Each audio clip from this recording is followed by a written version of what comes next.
श्री गुरुभ्यो नमः। ऐं सरस्वत्यै नमः। ओम नमो भगवते रुद्राय। आप सभी शिव भक्तों को प्रणाम। सनातन संस्कृति विशिष्टतम और विशिष्टतम है। अनेक प्रकार से जीवंत करने वाली संस्कृति भारतवर्ष की।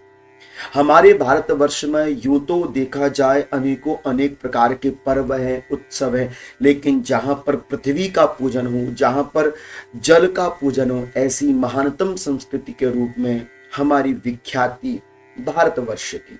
उसी भारत की परंपरा के अंतर्गत ज्येष्ठ शुक्ल पक्ष की 10वीं तिथि के दिन पावन पवित्र पर्व, जिसे गंगा दशहरा पर्व कहते हैं। हमारी संस्कृति में गंगा पूजनीय है, गंगा दर्शनीय है। गंगा का स्मरण, गंगा का जलपान, गंगा में स्नान, ये जीव का कल्याण करता है। शास्त्र कहते गंगे तव दर्शनान मुक्ति।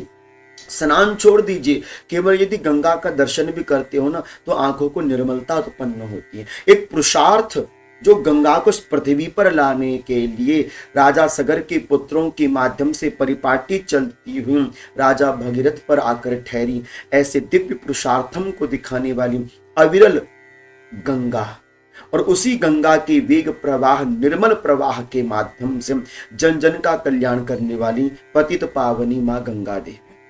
अब ऐसे में 16 जून को गंगा दशहरा का यह पावन पवित्र पर्व है। हम सनातनियों को चाहिए कि अपनी गंगा का स्मरण, गंगा मैया का ध्यान, गंगा मैया का जलपान, गंगा मैया का स्मरण और गंगा के निकट बैठकर जप और गंगा के निकट ही यदि आप दान पुण्य कर सकें, ये आपके जीवन का अहोभाग्य है। कितनी पावन पवित्र भूमि में आप रहते हैं कि जहां आपको पतित पावनी निर्मल जलधाराओं के संग बहती हुई मां गंगा के दर्शन होते।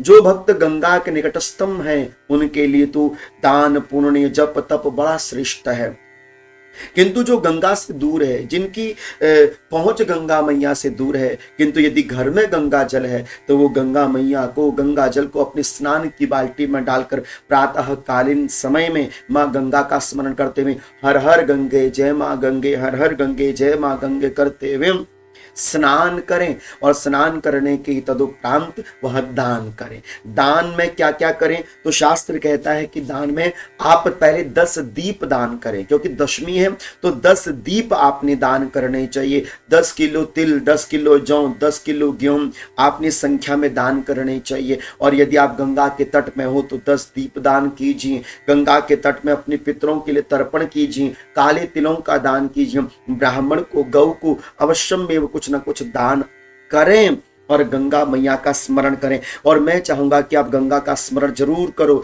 और मैं आपको एक मंत्र दे रहा हूं, इस मंत्र के माध्यम से आप गंगा का स्मरण कीजिएगा। ओम नमः शिवाय नारायण्ये दशहराये गंगाये नमः। प्रथम यह मंत्र है, इस मंत्र का स्मरण आपने अवश्य में करना चाहिए। दूसरा, ओम नमो भगवती ऐं ह्रीं श्रीं वाक काम माया मई हिली हिली मिली मिली गंगी माम पावय पावय स्वाहा। आप इन दोनों मंत्र में से किसी भी एक मंत्र का उच्चारण अवश्यमेव करें। कम से कम 10 बार तो इस मंत्र का जप अपनी ओर से अवश्यमेव करने का प्रयास करें।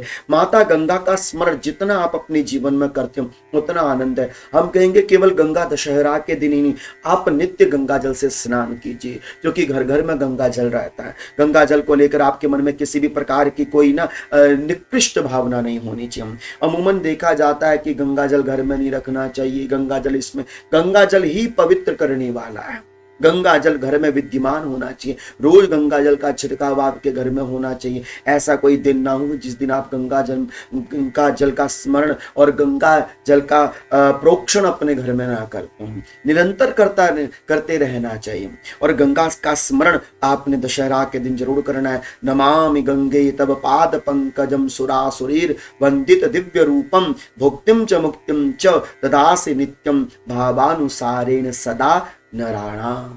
ऐसी जाह्नवी गंगा मैया जो जाह्नवी ऋषि के कान से निकल रही है, ऐसी विष्णुपदी गंगा जो भगवान विष्णु के पद से शिव की जटा समाई, शिव की जटाओं से निकलते हुए भगीरथ के अनंत पुरुषार्थ के माध्यम से इस धराधाम में आकर जीव जीव को, जन जन को तृप्त करने वाली माँ गंगा। गंगा के बिना हमारा अस्तित्व नहीं है। हमारे सनातन धर्म के पंच प्राण है गंगा, गीताश्च गायत्री, गोश्च गोविंद एव च, सनातनश्च धर्मश्च पंच प्राणावतीरिता।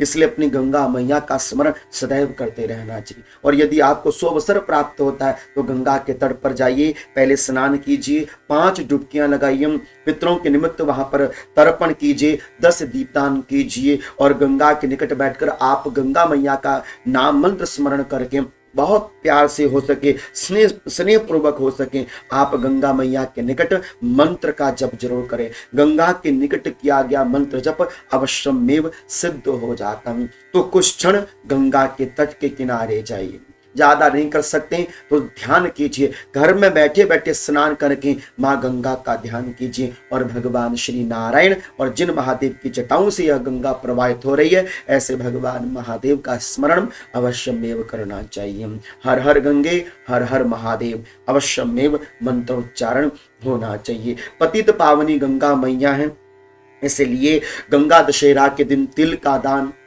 जल का दान, मीठी वस्तु का दान और अवश्य में हो सके तो गौ माता को भी जल अवश्य में पिलाना चाहिए। तो यह गंगा स्मरण करने से ही जब आपके पापों को विमुक्त कर देती है तो ऐसे गंगा का स्मरण और स्नान कितना पतित और पुनीत होगा ये स्वयं विचार करके देखिए। पतित से पतित को तारने का भी लक्षण यदि गुण किसी के अंदर है वो पतित पावनी गंगा मैया। इसलिए हम सभी माँ गंगा को प्रणाम करते हैं, भगवती भागीरथी गंगा देवी को प्रणाम करते हैं। हे माँ सदैव हम भक्तों का कल्याण करिएगा।